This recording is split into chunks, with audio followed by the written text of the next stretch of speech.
1 minute, just 1 second. If we just do a sound check. Hello, can people hear me? Let's do a quick sound check. Yes, we're getting a response. We can't hear. We will not be able to hear them. Okay. See, they're right so there. Yes. Raise their hand if you can. Right there, they're typing in yes, we can hear. Yes. Okay, excellent. Wonderful. Let's go ahead and start. We have a few seconds left. Let's set an expectation of promptness. I will start as soon as this clock says 15. And actually, if it's okay to start a little bit early to just sit here for the people waiting on YouTube, they're just making some blank screen. They're making notes. I can't hear anything. No audio. Are the mics on? Is there any advice we can give them to turn on certain things? Is it on their end? Well, right now it's not live, right, Justin? So it is live. It is, because there's some people that can hear. Our microphone is on. So no audio, no audio. Maybe we can unmute. Are we mute or no, we are unmute? So it shows muted up there. The YouTube side's fine on audio. Can those on YouTube hear me right now? Are you streaming yet? They can hear you. Okay.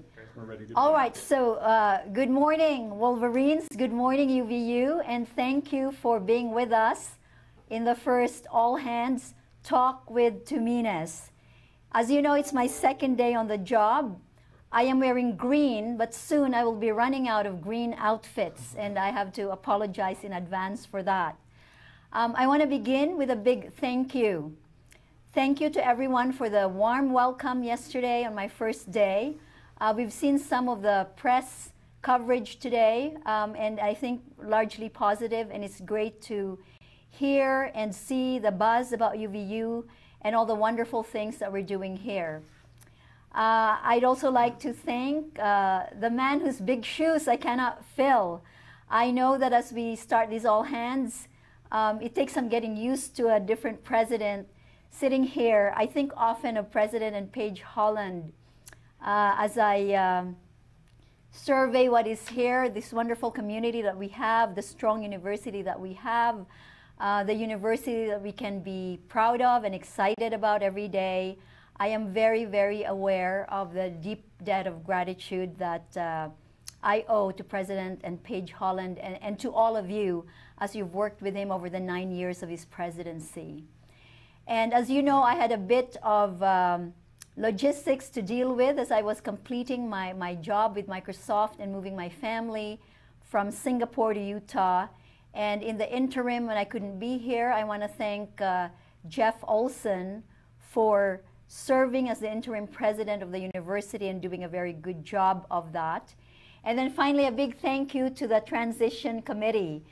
During my first interview with the search committee for this job, they gave me the chance to ask a question at the very end, and I said to them, what are you going to do to set up your new president for success?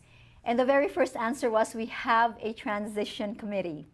So thank you to the transition committee, whose hard work and detailed work have helped me land pretty well, I would say, on the first and second day of this job. So again, a big thank you, and I'd like to go into some of the announcements, housekeeping, good news that I want to share today.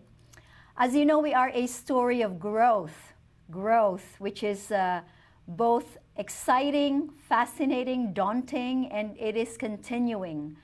We will have the final numbers the first week of October, but it looks like we are very, very close. Maybe 20 people short of hitting the 40,000 mark. So if any of you want to recruit 20 more students, go ahead and do it.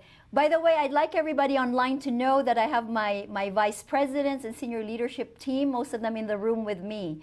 So later, if you ask questions that your president can't answer, I will know who to turn to here.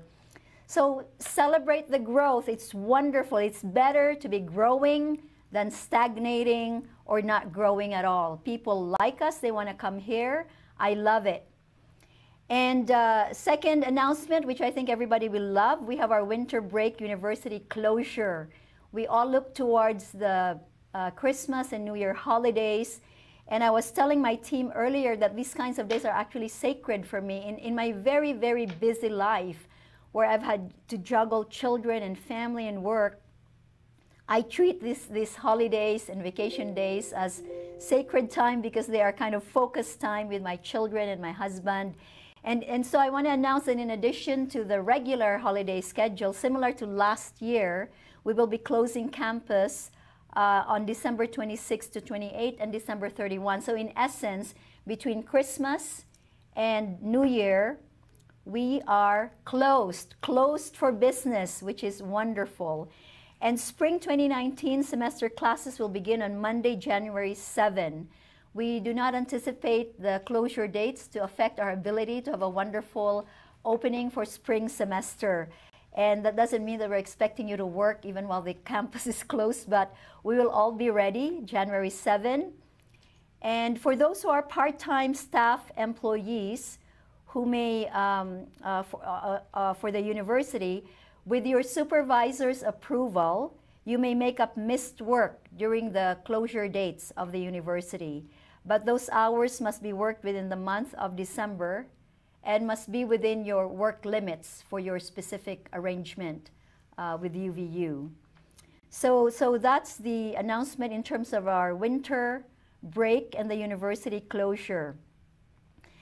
Another announcement is it's voting time, November. I think maybe I'll preface this by saying that as a not even a teenager, younger than that, I grew up in martial law Philippines where we couldn't vote and we didn't have elections for a very long time because our president stayed in power forever.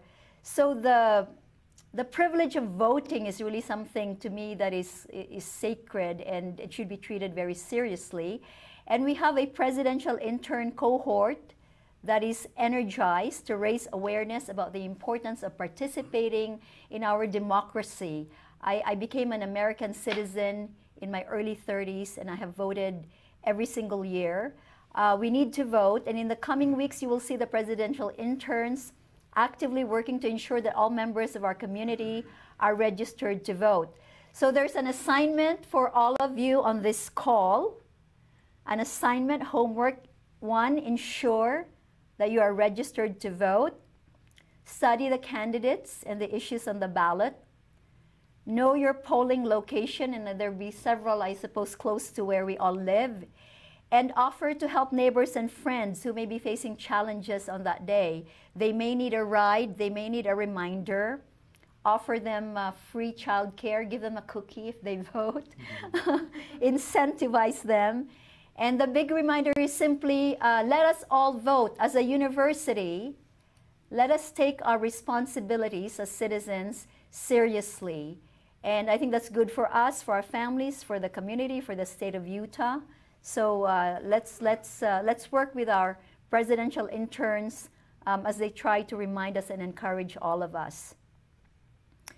There's only one other item on the agenda before I open this to Q&A. And frankly, my favorite part of all of these interactions is Q&A because it gives me a chance to hear your voices and you get a chance to get to know me even though this is somewhat in a virtual sense.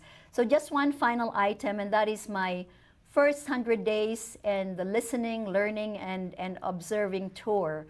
So I know with this virtual format, it's not quite the same as face-to-face, but many of you, I hope, will have the chance to interact with me face-to-face. This is something that is so important to me. I want to remind you that this listening tour is, during the listening tour, that I want to underline my commitment to our integrated mission, to our diversity and inclusion, and I want to be sure that we take seriously the message that this university is about coming as you are, bring your dreams, bring your skills, bring what you know, your knowledge, and we will work with you to support you so you can do better, and be prepared for your life's journey.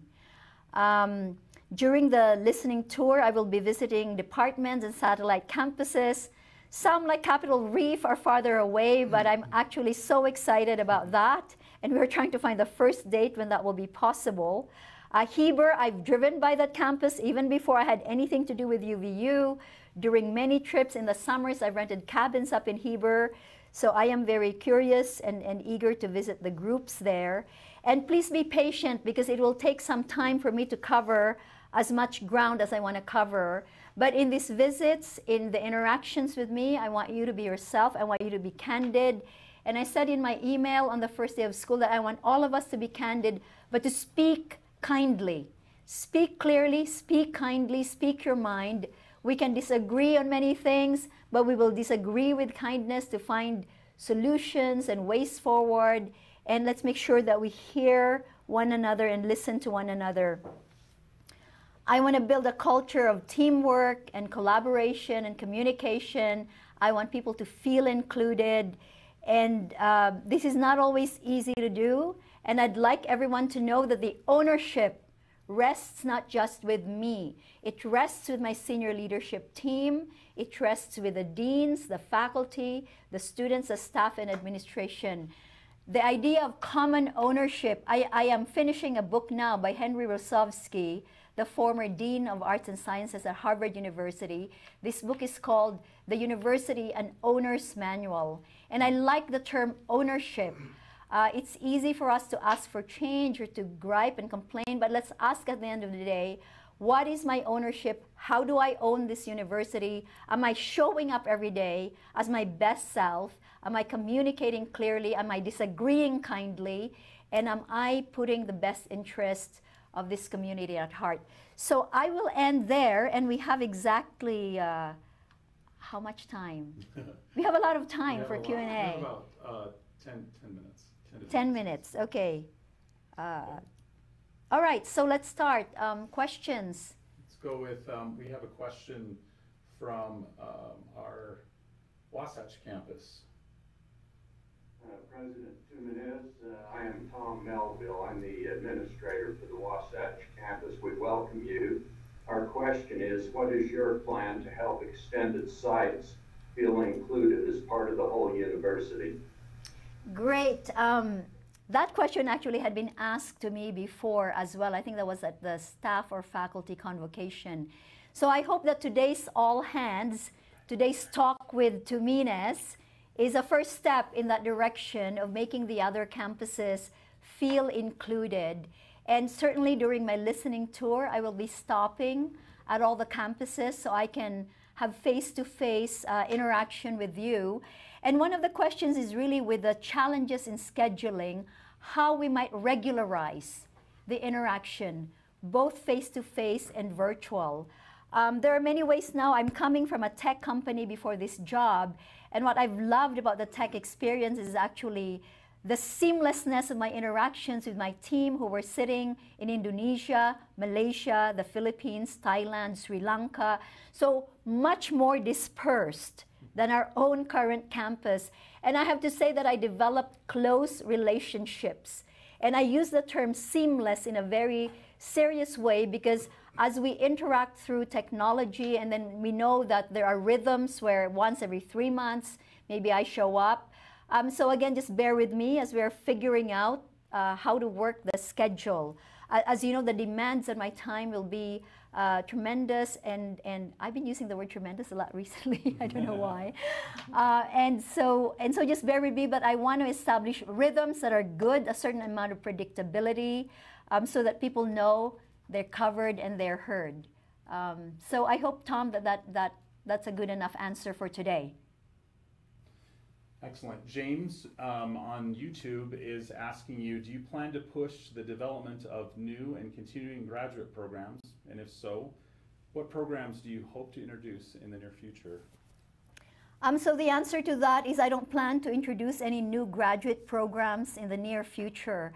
As you know, it's only my second day.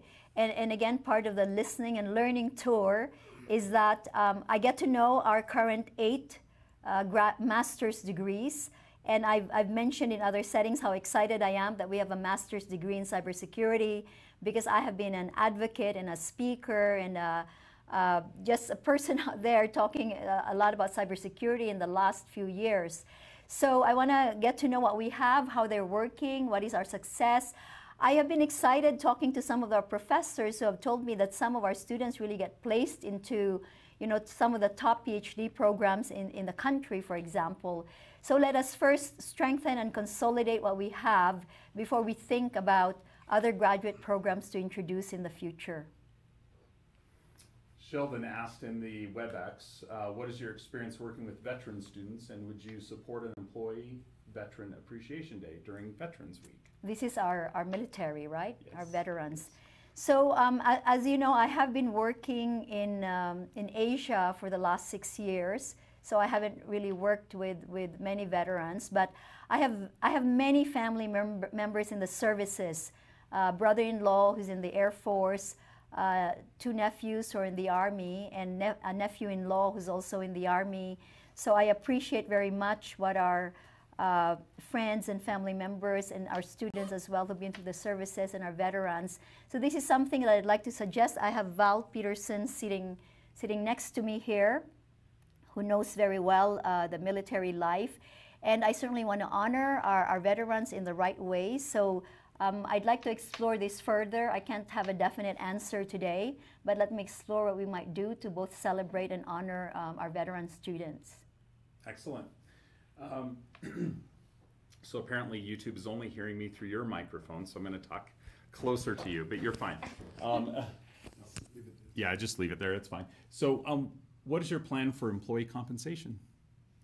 You have your vice president here too. I could just turn to Linda Macon for this. So if you mean by a plan on employee compensation, I think how everybody would certainly want to earn more or something above the inflation rate. What I need to do, again in a very humble and very real way, is study our numbers, study our finances, study our performance evaluation as well, because I think that we should, people should not be saying, oh, it's a 2% every year, but that we do have performance evaluation that is taken seriously, that is fair and transparent, and that we have the courage to look at what we do in rational and clear and fair ways. And then I will have to rely on my senior leadership team to help me understand where we are, what are our resource constraints, what can we do, how do we reward and retain. I am a big believer in human talent. Performance is everything. It is not your buildings that make you great. It is not your policies. They could just be words there, but it's really people who day in and day out come in and show up with energy. And frankly, it's difficult to sustain. And so I want to have these conversations, and we need to retain great talent and also reward great talent. I don't know, Linda, if you want to add anything else at this point in time. Whoops. This is a conversation that's ongoing right now. In fact, today, Judy Martindale will be presenting a Compensation 101 to our PACE board. And the idea here is that I think we all need we need to close the communication gap on compensation. We've identified that in HR, and this is step 1, is meeting with our PACE board and talking about compensation. This is the beginning of a dialogue. And so we will continue to do that. We'll share with President Tuminez our compensation philosophy, again, the metrics, the measures that we've been using, the systems that we use, so that we can evaluate those together with our shared governance partners in Faculty Senate and in PACE. Thank you. Thank you, Linda. Okay, our next question was from Skylar. He asked, what do you think we can do to increase female participation in STEM fields? Oh, a great question again, because I have been working in technology. This is actually something that is near and dear to my heart, and in Asia in particular, and it is true everywhere as well, and even in the United States, that we do not have enough girls working and women working in the STEM field. If you look at the numbers in the United States in the 1980s, we had more women in the United States graduating in computer science than we do today. And the numbers are dismal. So there are things, when you look at research on why girls are going to STEM, the reasons are often 1, they don't think it's fun. 2, they don't think they're going to be good at it. And 3, they don't think that they'll be working with people who they like or get along with. And those are actually myths. And so one of the things that we need to do is really debunk the myths. First of all, tech is so much fun. If I were smarter, I'd probably be a techie, but I'm not. I went to MIT and I had to apologize that I wasn't in engineering. I was in political science. But to be fair, my department was one of the top in the country in international relations and political science. So really showing girls, one, that it can be fun, and two, exposing them at an early age. And STEM, by the way, is not just the hardcore tech. I often like to say to girls and young women that all tech businesses need communications and marketing and legal and compliance and sales. And so there are many ways where you can have a role in the technology industry. But I would like for us in the university to not only strengthen opportunities here for women students to be involved in engineering and science, technology, engineering, and math, but also our outreach to high schools, to even K-12, because the younger girls are exposed, the better they do. In my previous incarnation, professional incarnation, we worked with code.org. We were the biggest supporters of code.org, and we worked a lot with girls and women. And what we found essentially was that as soon as the women have the skills, they become digitally literate and digitally skilled. They actually go into the workplace and are able to do many wonderful things that help them professionally, but also personally, because then they gain some independence, can help support families, can help support aging parents. So I need to know what we are already doing. You know, in the summer, my vice president here for Student Affairs, Cal Reyes, you posted some of these programs we were doing at UVU. And so I need to know the lay of the land, what we are already doing, and see what we can do to enhance the programs that we already have. And I'd love to explore how we further strengthen our partnerships with tech companies. Because at the end of the day, we are blessed to be living, in the Silicon Slopes. So how we take advantage of that, I think it's a win-win situation in terms of the flow into UVU and the flow of our students from UVU out to these tech companies. So stay tuned on that subject. Okay, we have a question from, let's see, Jimmy. Are you a basketball fan? I'm the only Filipino I know who doesn't know basketball very well. So in the Philippines, genetically, I think Filipinos are programmed to be diehard basketball fans. And the only reason I'm not a bigger basketball fan is for lack of time. But I promise you that that will change because, I've been shooting baskets actually in my backyard. And in the mornings, it's a great way to kind of wake up. And I want to be there for basketball, know more, learn more. And one of the most exciting moments of my UVU life to date was freshman convocation. Yeah.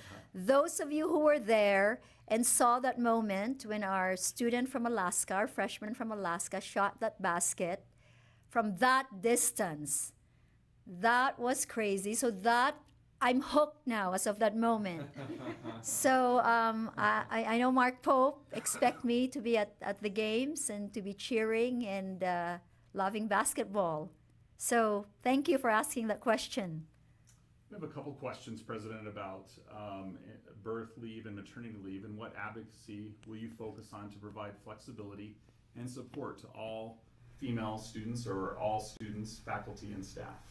Yes, thank you for that question. You know that somebody raised that as well, I think during staff or faculty convocation. Again, that is part of my learning moment right now to understand what we already have in terms of maternity and paternity leave and what are our constraints, what are our opportunities. As a matter of principle, I'm a mother of 3, so I understand the need to have time after you have a baby. I think I told the story that at the National University of Singapore, because I wasn't a Singaporean citizen, they told me that I had and it was my 3rd baby, so I had 2 things against me: not a Singaporean citizen, 3rd child, and the paid maternity leave was 0. And so I told my boss, I said, hey, as soon as labor begins, consider that my resignation. And so I'm telling you that anecdote to let you know that I am there. I feel I feel the pain behind this question, and I know that it's not always difficult to say, okay, we can do this or that. I cannot promise anything concrete, but what I can promise is that I would look into this with deep interest, experientially and emotionally. I'm a mother, and I have a family, so that's the best answer that I can give right now. We have a few employees asking about the benefits as it relates to taking undergraduate classes without paying tuition. Is there any talk about offering graduate programs at the university to employees at a discounted cost? Okay, say that again. So you have an undergraduate, So we have a employees, policy. yes, Okay. employees and family members close get tuition free Oh, at UVU, okay, and then okay. graduate studies. I know where to send my Liberty. children now. Yeah, that's They're right. all It's going to portable. UVU. But we don't have that for graduate students. We have a staff education fund for our staffs to participate in graduate programs at any university. Okay, can receive so here, let me give the microphone to Linda for just a second.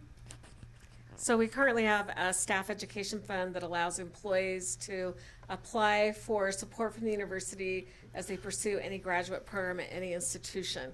This is an open question. This is one of two questions that have been posed, particularly from PACE. One is related to allowing married children up to the age of 26 to also receive undergraduate tuition benefits. So all of those questions will be coming before this group. That policy is about ready to launch in the process, and these topics will both be part of that. Okay. Thank you, Linda. I really don't have anything important to add to that at the moment. So we will go with what's been explained by Linda just now. Excellent. Amanda asks, what is your favorite part of UVU so far? So actually, I've been running around campus, sometimes in the evening, sometimes between midnight and 1 a.m. And I think so far my favorite part of campus is this amphitheater outside. I have yet to watch a performance, and I love theater. I am a big theater aficionado, so that maybe so far I may discover other parts of campus that are really wonderful. Sometimes I like to think that I'd like to sit next to Abraham Lincoln on that bench and have a midnight chat with him. But someone might say that, there's something wrong with the UVU president. So I love the green on campus. I love that we have trees.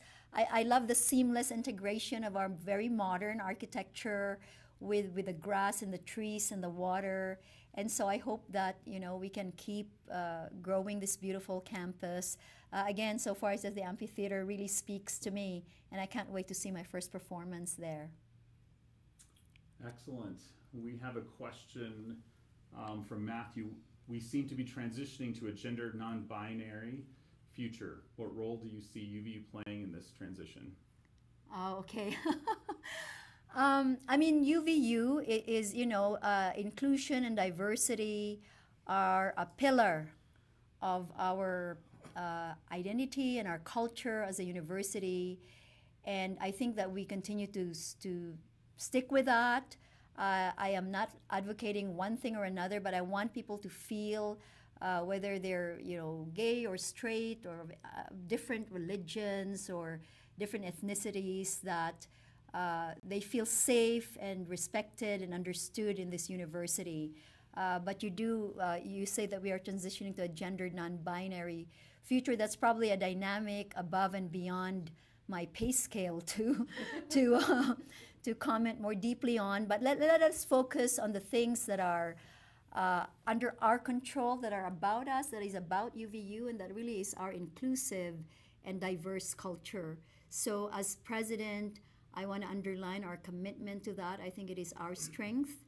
And again, I would like all of our students to know that I am impartial, that I want to be able to show that the care is for everybody in this university.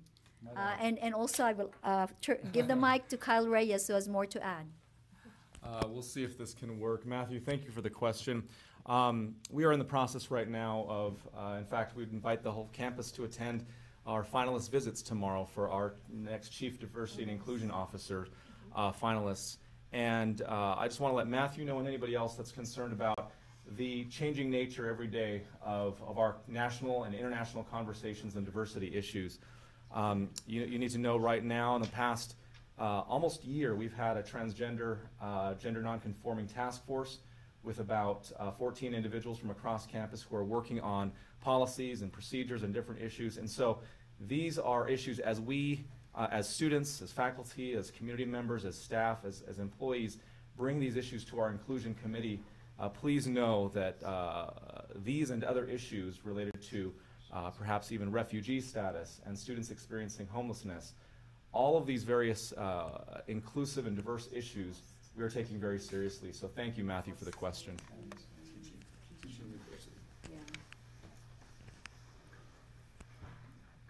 So we are almost out of time, and there are still a lot of questions scrolling down on the YouTube channel.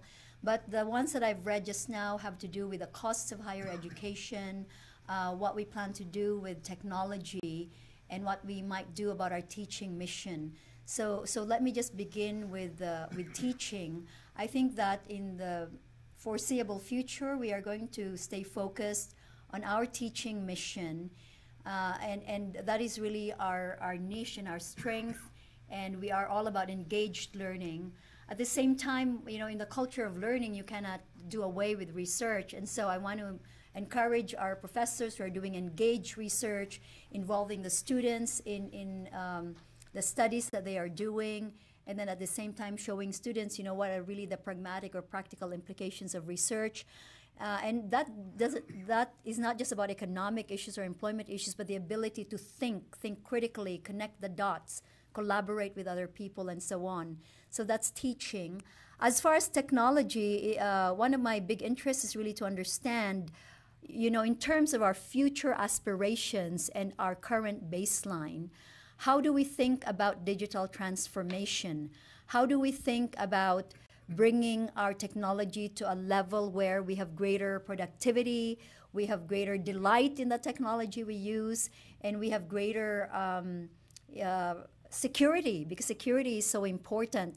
So I think on technology, it is not a question of having an opinion right away at this moment, because technology is only a tool, and it has to be underpinned with very, very serious thinking and dialogue and questioning about what we need and where we want the university to go. And then at the bottom of it is you have the costs. Acquisition is not all you acquire what you need. You let go what you don't use. You get rid of things that are redundant. And so all of that is really a big task for me and my leadership team.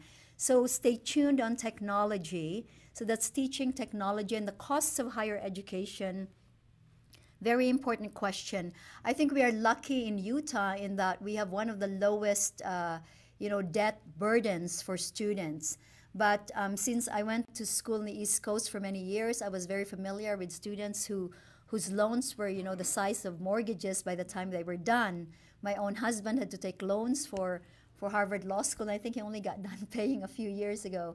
So what we really need to think about is how we continue to keep our costs under control so that as many people as possible in our service areas can access the quality education that UVU offers without having that great burden. And of course, we constantly have to raise and increase our funding, our donor base, our support from the legislature. So please, again, back to who owns this university, who owns controlling costs. We all do. So please help us and work with us as we map our way forward to control our costs, to make education affordable and relevant, and to increase the support that we get from all of the stakeholders who help us with financing.